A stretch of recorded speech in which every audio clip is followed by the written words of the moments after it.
যে ফাটল ধরেছে, ভাঙন ধরেছে, সেই কমিটমেন্টের পরিপ্রেক্ষিতে তারাও চায় পরিবর্তন। এবং সাংবাদিক ভাইদের এটাও বলতে আমার যেতে হয় যে কি সাংবাদিকতা যেই দেওয়ালে গিয়ে ঠেকেছে এখন, সেখান থেকে তারাও সবাই বেরিয়ে আসতে চাইছে। এবং অত্যন্ত কঠিন অবস্থা এই পুরো সাংবাদিকতার গণমাধ্যমকে যেভাবে নিয়ন্ত্রণের মধ্যে এনে ক্ষমতা দখলের প্রক্রিয়ার অংশ হিসাবে এনেছে, সেটার থেকে সাংবাদিক ভাই বোনেরাও বেরিয়ে আসতে চাচ্ছে। সুতরাং নিশ্চয়ই তাদের একটা কমিটমেন্ট এখানে আছে, আমি বিশ্বাস করি। বন্ধুগণ, আজকের এই 31 দফাটা পরিষ্কারভাবে বলতে গেলে এটা হচ্ছে জনগণের, আমরা যে সবাই বক্তব্য রাখি যে বাংলাদেশের জনগণের মালিকানা ফিরিয়ে আনার কথা, অর্থাৎ মালিকানা তারা হারিয়ে ফেলেছে। এই মালিকানা কেউ হাইজ্যাক করেছে, এই মালিকানা কেউ কেড়ে নিয়েছে। তো বাংলাদেশের মানুষের মূল মালিকানা ফিরিয়ে আনতে হলে বাংলাদেশের রাজনীতিবিদদের, রাজনৈতিক দলগুলোর যে দায়িত্ব জনগণের প্রতি, সেই মালিকানা ফিরিয়ে আনার প্রক্রিয়ার অংশ হিসাবে একটি বড় বিষয় ছিল জাতীয় ঐক্য, রাজনৈতিক দলগুলোর ঐক্য। আরেকটা বিষয় ছিল ওই মালিকানা ফিরিয়ে দেওয়ার জন্য আমাদের কমিটমেন্টটা কি। আমরা যারা বলছি মালিকানা ফিরিয়ে দিতে হবে জনগণ, তাহলে আমাদের কমিটমেন্টটা কি? আমি তো বক্তৃতায় বললে হবে না বাংলাদেশের মালিকানা নিয়ে গেছে এখন ফিরিয়ে দিতে হবে। কিভাবে ফিরিয়ে দেব? ফিরিয়ে দেওয়ার তো একটা প্রক্রিয়া আছে, ফিরিয়ে দেওয়ার একটা পন্থা আছে, ফিরিয়ে দেওয়ার জন্য একটা কমিটমেন্ট আছে, ফিরিয়ে দেওয়ার জন্য একটা রাজনৈতিক বন্দোবস্তের ব্যাপার আছে এখানে। সুতরাং এই কথাগুলো আমাদের 31 দফায় আসছে, কিন্তু যে আমরা কিভাবে ফিরিয়ে দেব মালিকানা। মালিকানা ফিরিয়ে দিতে হলে তাহলে সংবিধানে কি কি পরিবর্তন করতে হবে, মালিকানা ফিরিয়ে দিতে হলে আজকে বিচার ব্যবস্থায় কি পরিবর্তন আনতে হবে, আপনি সংসদের মধ্যে কি আপনি পরিবর্তন আনতে হবে, আপনি অর্থনৈতিক ব্যবস্থায় কি পরিবর্তন আনতে হবে, সামাজিক ব্যবস্থায় কি পরিবর্তন আনতে হবে, জনগণের অংশগ্রহণের জন্য কি পরিবর্তন আনতে হবে, সবকিছু মিলিয়ে। এবং সবচেয়ে বড় কথা হচ্ছে বাংলাদেশের সকল মানুষের জন্য রাজনীতিতে, অর্থনীতিতে, সর্বক্ষেত্রে একটা লেভেল প্লেইং ফিল্ড তৈরি করা, যাতে করে সকলে সমানভাবে অংশীদার হওয়ার সুযোগ পাবে, সেই বিষয়টা অত্যন্ত গুরুত্বপূর্ণ। এই কারণে আমাদের 31 দফা আমরা প্রণয়ন করেছি। 31 দফার দুইটা কথা অনেক বক্তারা বলেছে, একটা হচ্ছে জাতীয় ঐক্য, আরেকটা হচ্ছে জাতি যে সংস্কারের প্রতীক্ষায় আছে, সেই সংস্কারগুলো আমরা জাতির সামনে তুলে ধরতে পেরেছি। আমি মনে হয় জাতীয় ঐক্যের সম্বন্ধে আমাদের রাজনৈতিক দলগুলোর ঐক্যের ব্যাপারে কোন রকমের সন্দেহ কারো মনে আছে আমি মনে করি না। অনেকে বলেছেন যে আমাদের প্রত্যেকটি দলের নিজস্ব একটা ভাবনা, চিন্তা, নীতিমালা, আমাদের ফিলোসফি আছে, কিন্তু সবকিছু বাদ দিয়ে যে আমরা ঐক্যবদ্ধ হয়ে আজকের রাজনৈতিক সংস্কারের মাধ্যমে, রাজনৈতিক বন্দোবস্ত, নূতন বন্দোবস্তের মাধ্যমে রাষ্ট্রটাকে মুক্ত করার যে সংগ্রামে নেমেছি, এই ব্যাপারে কারো কোনো সন্দেহ থাকার কোনো কারণ নেই। আমি জানি আমাদের মধ্যে অনেকে বিভিন্ন সময় বিভিন্ন বক্তব্য দেয়, যেটা কনফিউশন সৃষ্টি করে। আমাদের একটু সংযত থাকতে হবে, আমাদের একটু সংযত থাকতে হবে, কারণ এই ঐক্য আবার চলে গেছে। আচ্ছা, এই ঐক্য কিন্তু খুব সহজে সৃষ্টি হয় না। এই ঐক্যের পেছনে অনেক কাঠখড় পোড়ানো হয়েছে। এই ঐক্যের পিছনে জাতির প্রত্যাশা পূরণে আমরা সকলে উপলব্ধি করতে পেরেছি, এই ঐক্য ব্যতীত জাতীয় সংস্কার করা, নূতন রাজনৈতিক বন্দোবস্ত করার কোনো সুযোগ থাকবে না। বিএনপি যদি আজকে একা এই 31 দফাটা দিত, সেটাতে অনেকের মনে অনেক সন্দেহ থাকবে। তাহলে যারা আজকে লড়ছে এই সরকারের বিরুদ্ধে, এই ফ্যাসিস্টের সরকারটা আমি বলতে চাই না, একটা রেজিমের বিরুদ্ধে, কারণ নির্বাচিত নয় আমি, সুতরাং সরকার বলা যাবে না, এই রেজিমের বিরুদ্ধে যারা লড়ছে, সকলের মধ্যে যদি একটা ঐক্যমত, যদি রাজনৈতিক ঐক্যমত হয়ে থাকে, তাহলে সংস্কারে ঐক্যবদ্ধ না হওয়ার কোনো সুযোগ নাই এখানে। কারণ এই পরিবর্তন বাংলাদেশের আগামী দিনের it should B A change for better.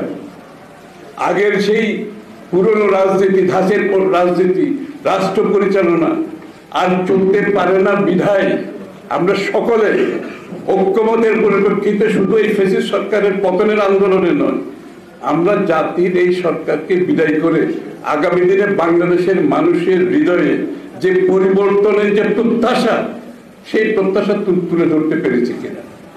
আমি মনে করি 31 দফা বিশদভাবে সেই কাজটি করতে পেরেছে। তবে যেটা করতে পারি নাই এটাও স্বীকার করতে হবে, 31 দফা বাংলাদেশের মানুষের হৃদয়কে আমরা টাচ করাতে পারি, বাংলাদেশের মানুষের কাছে নিয়ে যেতে পারি নাই। এটা অনেকে বলেছেন।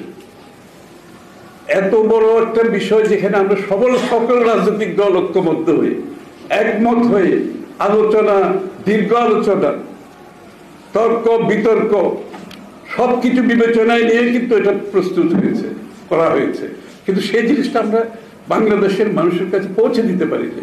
বাংলাদেশের মানুষের অনেকের চিন্তা এরকম একটা ফ্যাসিস্ট সরকারকে বিদায় করে এরপরে যে তাদের যে প্রত্যাশা পূরণ হবে, এটা তো অনেকটা আমাদেরকে ওই একটা গ্যারান্টির মতো দিতে হবে।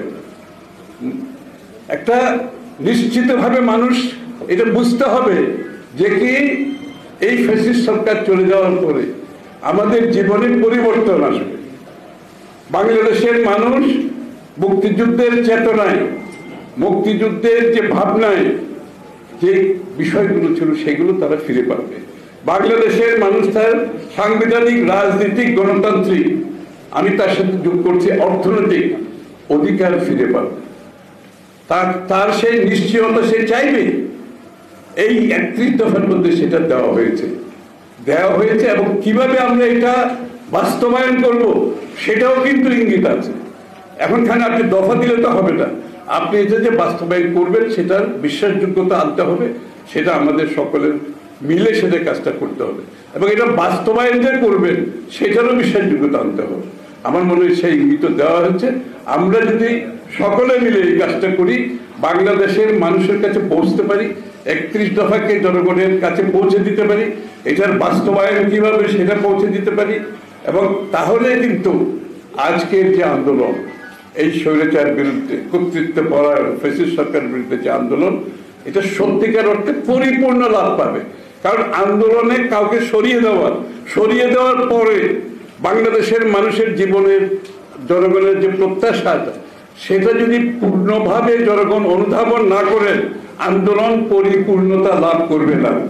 সুতরাং আন্দোলনকে পরিপূর্ণতা লাভ করার জন্য আমাদের এই 31 দফা নিয়ে জনগণের কাছে যেতে হবে। আমরা সবাই মিলে যাব, যে যেখানে পারি যাবো, দরকার আমরা এটার জন্য একটা কর্মসূচি গ্রহণ করব।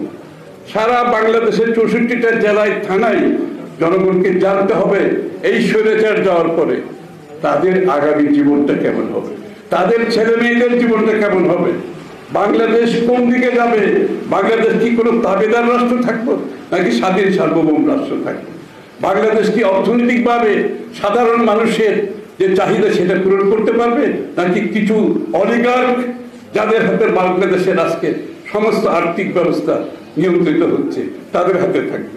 বাংলাদেশের মানুষ কি ভোট দিয়ে তার নির্বাচিত সংসদ সরকার গঠন করতে পারবে, যে সরকার তার কাছে দায়বদ্ধ থাকবে, জবাবদিহি থাকবে।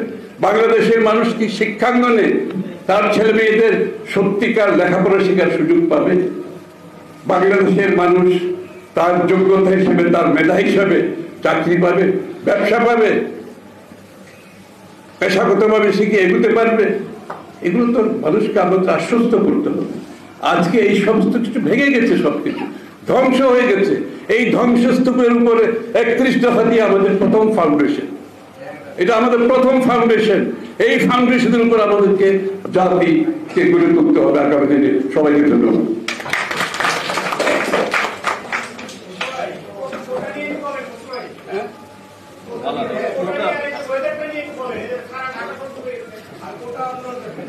ঢাকা শহর তো ডুবে যাবে, মেধাবী লোকজন তো আসতে পারছে না সামনের দিকে। যারা এই কাজকর্ম করে, প্ল্যানিং থেকে শুরু করে এটা বাস্তবায়ন পর্যন্ত করে, সেখানে তো কিছু মেধাবী লোককে উঠে আসতে হবে। দলীয় লোকজনকে দিয়ে যদি চালানো হয় তাহলে ঢাকা শহর ডুববে এবং সারা বাংলাদেশ ডুববে। আর আর্থিকভাবে রাজনৈতিকভাবে তো এমনি ডুবে গেছে, এখন খালি আপনি পানির ডুবাটা চোখে দেখতে পাচ্ছেন, আর সব দিক থেকে বাংলাদেশ ডুবে গেছে। আর কোটার ব্যাপারে তো আমি যথেষ্ট বলেছি, গতকালও বলেছি যে কি বাংলাদেশের মেধা যদি ধ্বংস করতে চায় তাহলে তারা যেভাবে সরকার চালাচ্ছে, যেভাবে ব্যবস্থা চালাচ্ছে, কোটা ব্যবস্থা সহ, তাহলে আগামী দিনের মেধাবী বাংলাদেশের কোনো সুযোগ নেই, বাংলাদেশকে সামনের দিকে দিয়ে যাওয়ার কোনো সুযোগ থাকবে না। কারণ আমার মনে হয় না আজকের রেজিমের মাথায় বাংলাদেশকে একটা মেধাবী রাষ্ট্র হিসেবে তারা দেখতে চায়, এটা আমার অন্তত মনে হচ্ছে না। কারণ মেধাবী রাষ্ট্র হয়তো এরকম একটি ফ্যাসিস্ট সরকারের পক্ষে খুব একটা সুখকর কিছু